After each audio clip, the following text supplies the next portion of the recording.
Bonjour à tous, aujourd'hui on se retrouve dans une nouvelle vidéo pour parler du présent de l'indicatif en espagnol. Le présent de l'indicatif en espagnol se construit selon la terminaison du verbe, c'est-à-dire s'il se termine en AR, en IR ou en R. Par exemple, les verbes comme cantar qui veut dire chanter donneront au, as, a, amos, aïs, avec un accent sur le A, an. Canto, cantas, canta, cantamos, cantaïs, cantan. Pour les verbes en ir comme bibir qui veut dire vivre, bibo, bibes, bibe, bibimos, bibis, biben. Les terminaisons sont o, s, e, imos, is, n. Pour finir, les verbes comme comer qui veut dire manger donneront como, comes, come, comemos, comeis, comen. Malheureusement, il existe des verbes irréguliers qui n'ont pas cette règle-là, ou plutôt des modifications orthographiques, comme par exemple les verbes à diphtongue. Le premier cas que nous allons voir, ce sont les verbes avec le O qui va se transformer en UE à toutes les personnes, sauf à nous et à vous. Contar qui veut dire compter ou raconter, cuento, cuentas, cuenta, contamos, pas de diphtongue, contaïs, pas de diphtongue, un accent sur le A, cuentan, diphtongue. Les verbes à affaiblissement, il s'agit du E qui va se transformer à I à toutes les personnes, sauf à nous et à vous. Pedir qui veut dire réclamer ou demander, pido, pides, pide, pedimos, pas de diphtongue, pas de verbe à affaiblissement plutôt, pedis, piden. Ensuite, deuxième cas de figure pour le verbe à diphtongue, le E qui va devenir en IE, comme par exemple pensar, qui est penser, pienso, piensas, piensa, pensamos, pensáis, piensan.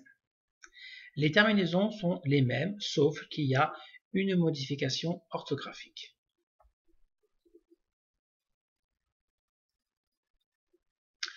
Nous avons aussi le C qui va devenir ZC seulement à jeu. Conocer, connaître, conozco. Ensuite, le verbe est le même. Conoces, conoce, conocemos, conoceis, conocen. Tous les verbes en ocer, ducir, seront toujours, la première personne du singulier va toujours se transformer en ZC. Les verbes en UIR aussi, ensuite pour continuer, comme par exemple influir qui veut dire influencer, le I va se transformer en un Y à toutes les personnes sauf à nous et à vous. Influyo, influyes, influyer, influimos, influis, influyen.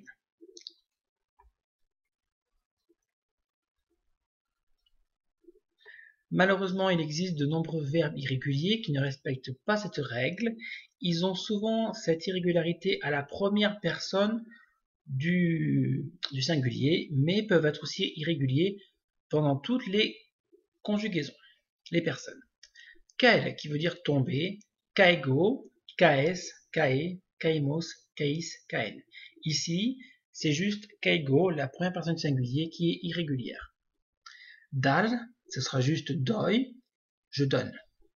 Decir, c'est un verbe à affaiblissement, le va se transformer en i, et à la première personne du singulier, on dira digo. Estar, qui est assez compliqué, avec la première personne du singulier qui est différente, et les accents, estoy, estas, esta, estamos, estáis, estan. Les accents sont très importants, c'est pour les différencier, par exemple, bien des pronoms, par exemple, esta, sia, cette chaise, qui elle n'a pas d'accent, il faut donc en mettre un ici pour le verbe. Haber, qui est avoir, mais l'auxiliaire, et as, a, hemos, habeis, an. Ce verbe est très important puisqu'il sert à construire le passé composé, entre autres. D'autres verbes réguliers comme hacer, très utilisé, hago, il donnera, ir, aller, boy, bas, ba, vamos, bait, avec l'accent sur le A, ban.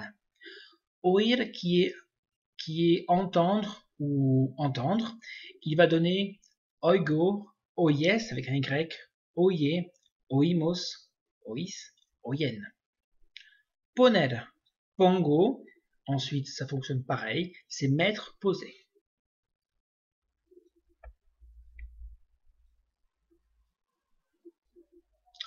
Enfin, saber, qui va donner c'est, à je sais, va se dire yo sais, avec un accent sur le E. Salir, salgo, ser, verbe être, la caractéristique. Soy, eres, es, somos, sois, son. Tener, tengo, plus après il s'agit d'un verbe à diphtongue, le E va éclater en IE à toutes les personnes sauf à nous et à vous.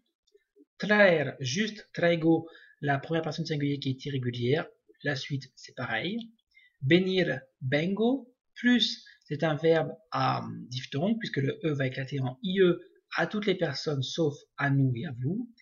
Et ber qui va donner BO, bes, B, bemos, beis, ben. Cette vidéo est finie, j'espère que vous aurez compris comment se construit le présent de l'indicatif en espagnol. On se retrouve pour de nouvelles vidéos. Adios!